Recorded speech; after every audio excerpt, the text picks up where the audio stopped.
बिटिसिनि इलेक्शननि सायाव फंनैसो रायज्लायनोसै। नोंथांमोना स्क्रिनाव नायना लाबानो जाबाय मोजाङै। आं फोरमायना होलांनि।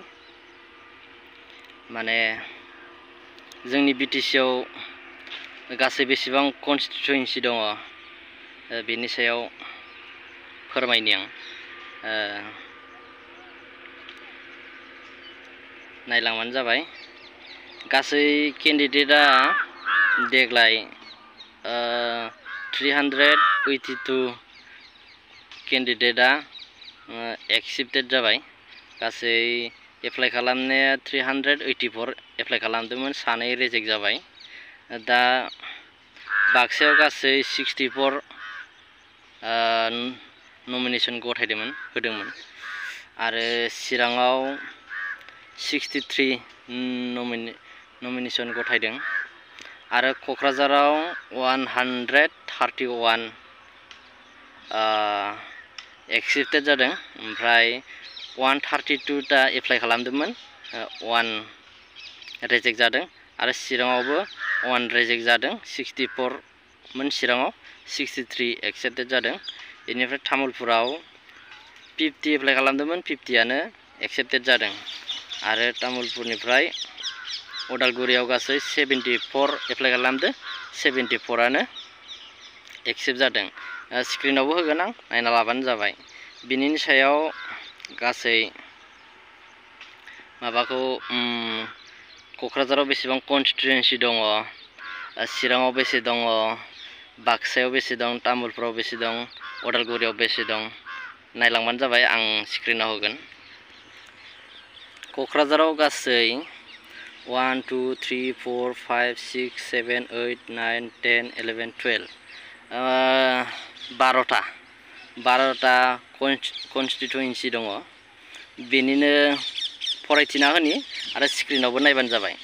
आं नैबेयाव नायगासिनो, दा बेयाव सिनायनाय नङा, आं स्क्रिनाव होगोन। क'क्राझारनिया जाहैबाय फकिराग्राम नन एसटि आरो दतमा एसटि। फकिराग्राम नङा, फकिराग्रामा फार्स्टआवनो, दतमा, बेनिफ्राय Parbatjhora ST, Kasugaon ST, Banargaon ST, Jamduar ST आरो श्रीरामपुरा नन एसटि आरो सराइबिल एसटि, सालाकाटि एसटि, गुमा अपेन, बेयो अपेन आरो बेनिफ्राय देबरगाव एसटि, बावखुंग्रि एसटि बेयो। आरो लोगोसे चिरांनिखौ नायनोसै, ओरै फारि फारि नायबोगोन। क'क्राझार, चिरां, बाक्सा, तामुलपुर, उदालगुरि नायलांगोन। एबार चिरांनिखौ नायबानो जाबाय। आं स्क्रिनाव होगोन, मोजाङै नायबानो जाबाय। चिराङाव गासै 7 दङ, 7टा कन्स्टिटुएन्सि दङ। बेनिनो जाबाय चिरां मोनसे दङ एसटि आरो चिरां दुवार एसटि दङ आरो काजलगाव एसटि दङ, निसिमा एसटि दङ, सबाइझार एसटि दङ, मानास सेरफां दङ, थुरिबारि, बियो थुरिबारिया अपेन। आरो दायो बाक्सानि नायनि। बाक्सायाव गासै 6 दङ, 6 कन्स्टिटुएन्सि, माने 6टा दङ। बेनिनो जाबाय माथांगुरि, बेयो अपेन, माने बेयाव मुस्लिमफोराबो गेलेनो हायो। बेनिफ्राय सालबारि, बेयो एसटि, दिहिरा, बेयो अपेन, बेयाव गासिबो गेलेनो हायो। बेयावबो बागानपारा एसटि दङ, कक्लाबारि एसटि दङ, मुसलपुर एसटि दङ। दायो बाक्सानि थांबाय। एबार तामुलपुरनि नायनोसै। तामुलपुराव गासै मोनबा दङ, 5 कन्स्टिटुएन्सि, मोनबा कन्स्टिटुएन्सि दङ। बेनि जाबाय दरंगाजुलि एसटि आरो नाग्रिजुलि नन एसटि आरो गयबारि एसटि, सुख्लाय सेरफां एसटि, गरेस्वर एसटि।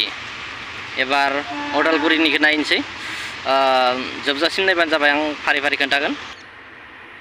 गासै उदालगुरियाव 10टा दङ, 10टा कन्स्टिटुएन्सि, 10टा।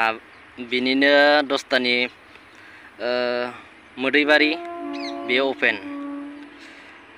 धोनस्रि एसटि, 5-9 सेरफां ये नन एसटि, ओमफ्राय खैराबारि एसटि, बेरगाव बेबो एसटि, 9 सेरफां ये नन एसटि, आरो हरिसिंगा एसटि, कालिंदुवार बेबो एसटि, आरो भैरबकुंड बेबो एसटि, आरो रौता एसटि। गासै नायना लाबानो जाबाय मोजाङै। लोगोसे दिनैनि भिडिअआ एसेनोसै, बेखिनियावनो दोनथ'नोसै। जिखुनु जाया नायनानै मोजां मोनदोंबा साबस्क्राइब खालाम आरो लोगोसे लोगोफोरनोबो शेयार खालामना होबानो जाबाय। गोजोन्थों।